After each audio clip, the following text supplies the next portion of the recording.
You know how everybody likes to tease the Toronto Maple Leafs fans and media, right? Because every time something in the hockey world happens, the big question is, how does it affect Toronto? Oh, what does Connor McDavid's loss in the Stanley Cup Finals mean for Austin Matthews' legacy? How does the Oilers' loss affect the Toronto Maple Leafs' chances? And what does it say about that Atlantic Division? I mean, everything impacts the Leafs. But honestly, I feel like we kind of do the same thing here in the West. Because this video is going out there and talking about how the Vancouver Canucks, in a way, helped out the Florida Panthers. And no, it is not in the easy way that you may think. In the very simple and basic explanation that does exist when asking the question, oh, how did the Canucks help the Panthers win the Cup in 2024? Okay, let's address the elephant in the room. Yeah, with Roberto Luongo, Oliver Ekman-Larsson, Gustav Forsling, and Jonah Gajovic. Great. All of those guys are Stanley Cup champions now, and all of those guys were, at some point, Vancouver Canucks. So that's how, right? That's how the Canucks helped, quote-unquote, the Florida Panthers win the Cup. But no, that is not the idea that I wanted to talk about in this video. Because going off of some of the extra conversations that we have had post-Stanley Cup Final Game 7, there was apparently another way the Vancouver Canucks impacted the Edmonton Oilers side of the 2024 finals. Let's go out there and follow the tree. So Sportsnet posted yesterday after the Game 7 loss, Leon Draisaitl's postseason interview. The quote reads, "It's tough to drag a lesson out of this one when you're 1 or 2 shots away from accomplishing everything." And, I mean, he's not incorrect. I mean, the Panthers did tighten everything down defensively. The Oilers were 1 or 2 shots away on multiple occasions from getting themselves a goal, tying the game, or getting the go-ahead goal. You know how it is with hockey, right? And there are some people going out there and clowning around in the replies. Couldn't have happened to a better diver. This guy should never be able to show his face in Edmonton again. He simply quit and gave the Oilers 0 effort. Posts are good goaltending, eh, Leon? A lot of people are trolling this. And look, I'm not gonna say that I researched anybody that's going out there and talking smack about Leon Draisaitl, but I wouldn't be surprised if Vancouver Canucks fans were primary people doing this, right? Canucks fans can be nasty, cynical trolls many times on social media. Just give them the opportunity to bite, and 9 times out of 10 they will. But when it comes to why we're talking about this post, well, it's because it was posted onto the rHockey subreddit, and you had an interesting comment thread that took place below. More Power 7 asks, did they reveal what injuries Leon Draisaitl had? The Oilers' power play dropping off by such a huge percentage didn't do themselves any favors. And I think that's a pretty commonly held belief at this point. Look, at the time of recording this audio, I haven't been able to find any of the extra official quotes or anything like that, but Leon Draisaitl from earlier on in the playoffs to Leon Draisaitl in the finals, the guy only had 3 assists in the 7-game sample, he had no goals, and he did not look like the same Leon Draisaitl that put up 2 points a game in the postseason all those years ago. Heck, he didn't even look like the same Draisaitl from a few weeks ago.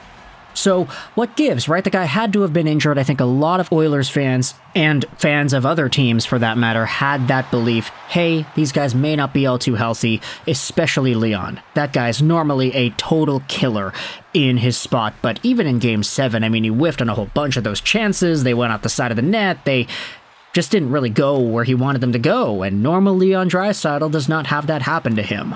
Which is why the question is, hey, did they reveal what injuries he had? I heard a couple of guys, Electric Nuck says, on Oilers Nation saying it was a broken rib for Draisaitl, and that both him and McDavid got injured in the Canucks series. God bless Vancouver, one of the replies says, and another one says, I mean, Chris Knobloch was playing them 30 minutes a game. They were bound to get injured. And so I wanted to make this video just to, not really humble brag, not really proclaim anything necessarily too positive about my Vancouver Canucks, but just wanted to go out there and say this, that if everything that we have been hearing is true, the Vancouver Canucks may have played a very important part in the Florida Panthers' victory in this series, because I'll tell you this, Leon Draisaitl had 3 points in the 7-game sample. If he was healthy, if he didn't have a broken rib or whatever is being reported here, if he just did not get hurt at the hands of the Vancouver Canucks, if Leon Draisaitl was playing at 100% in this playoff final series, Edmonton probably wins, right? I mean, all you needed was 1 or 2 shots to go in. 1 or 2 of those opportunities on behalf of Leon Draisaitl to find the back of the net. Not even just in Game 7, but in Games 1, 2, or 3. Leon Draisaitl was completely neutralized, and you can say part of it was because Alex Barkov was attached to the hip to McDavid and that entire line was shut down. Or you could say that Draisaitl might not have just been himself. And you have the Vancouver Canucks to blame for that.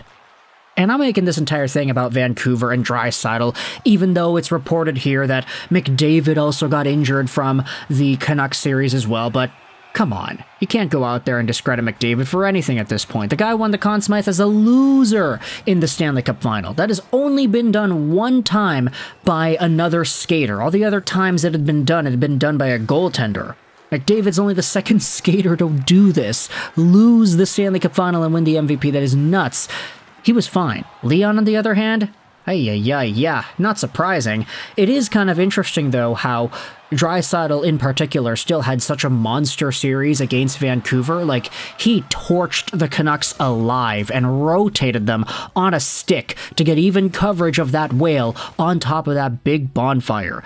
Leon was the guy who did it all because he absolutely cooked the Vancouver Canucks. And speaking about that Canucks series, some of the comments are going out there and saying, wait a minute, like, the Oilers were injured in that series? McDavid and Draisaitl were both hurt? Broken rib for Draisaitl? How did the Canucks lose, then? And then the top reply says, we had to play our third-string goalie and lost our best goal scorer for Game 7. Well, that and the Canucks were not a power play threat.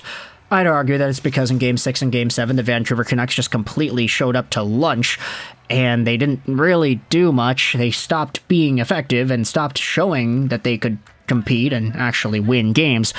But also their power play kind of stunk in that series, and it's not surprising considering how good the Oilers' PK was in general this playoffs. But either way, because I wanted to make everything about my Vancouver Canucks, I wanted to make this video here because not only did we see ourselves Bobby Lou, OEL, Gustav Forsling, Jonah Gajovic get themselves a Stanley Cup ring, but there also were some other ways the Canucks may have helped Florida on this path to the Cup. I mean, we could end this video off by talking about those other dudes, right? Roberto Luongo finally getting himself that Stanley Cup. The guy was banging away on the drums before the game began, and you can tell that guy was angry. He was emotional. He was passionate as an executive, as much as he had been as a player, in cheering for his team to win a Stanley Cup and getting it all done. And they did. He also shouted out the Vancouver fans in his post-game interview, which was so sweet. Roberto Luongo, everybody here in Vancouver loves the guy. I don't think anybody's going to go out there and still dig up old wounds. Sure, Luongo didn't show up all too well in Game 7 against the Boston Bruins, nor in Games 3 or 4 or 6. Yeah, I mean, he had 2 shutouts, though, so we can't go too harsh on Roberto Luongo. Gustav Forsling, the one that got away from Jim Benning. Just the fact that that guy is so good, just the fact that that guy ended up rejecting a Connor McDavid guaranteed goal in the third period off of the beautiful play out in front. Gustav Forsling's amazing. Jonah Gajovic didn't play a single game in the finals, I don't think, but he still got himself the cup. I mean, good on Gaj, right? That guy's a Stanley Cup champion. Man, remember when everybody was talking about him and Cole Lind as the next best things for the Vancouver Canucks? Unfortunately, that did not happen with the Vancouver Canucks, but it happened with Florida, so good for him.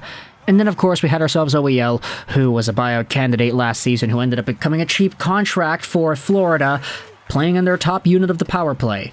Kind of crazy how everything works, but either way, let me know your thoughts in the comment section below about the Canucks and the Oilers. I hope you enjoyed this video. Sign on, and bye.